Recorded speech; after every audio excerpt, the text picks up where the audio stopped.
Chapter 1. Information is power. The greatest power on earth is not money, but the ability to gain one thing, and be one step above others, information. To have power is to have information. Just having the right information at your fingertips could change your entire life in a moment. But then what happens when you are able to access information about the entire world? When you are privy to information about every single human on earth? That is power beyond even your wildest information. The very moment Pandora opened the box of mystery, the door of curiosity was awakened in every human's mind. From then on, humans were born with the ability to dissect, get curious, and question every little thing, and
the comfort of Drew. Rena stirred in her bed before she slowly opened her eyes. Awake, she remained unmoving where she laid, with the fear of disrupting whatever it was winning over any need to panic. She blinked, and through the slits her eyes still formed, she observed as the green light that pulsated at the center of his chest. His eyes were closed and his hands rested on his thighs where he sat, on the chair with its back to the wall. Her gaze traced underneath his right arm, that slightly obscured the connection of the power cable to his side. He looked peaceful, harmless, asleep, just like he had always been whenever he was on standby ever since he had arrived. He was not the first she would observe in his state of inaction, but he was hers. He had been for a while now, and ever since the very day that he had become her companion, she had thought there was something different about him. Her eyes scanned over his entire sitting frame and his stillness. There surely would have been no way to tell had she not had them. Rena slowly reached her hand to the back of her ear and tapped her hearing.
Disconnected. The mountainous landscape stretched out beneath him as he rose higher and higher, their peaks now shrinking into the mist. Snow-capped Alps encircled him as he continued to rise. Sloping hills with grassy verges transformed into reaching points, chiseled from blue slate. This landscape was something most humans were never destined to see.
I clutched the food I managed to buy at a low price today. I didn't know how long my money would last, but I was prepared to minimize spending as much as possible.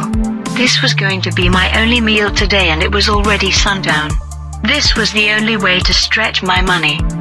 I had been living on the streets for about 2 months now, having lost my home because I wasn't powerful enough. I couldn't believe they took over my home. According to the government, my home was no longer habitable and I had to look for a new place to live. Even though I tried to explain to them that I had no one and I couldn't find any other place to live, they were less concerned.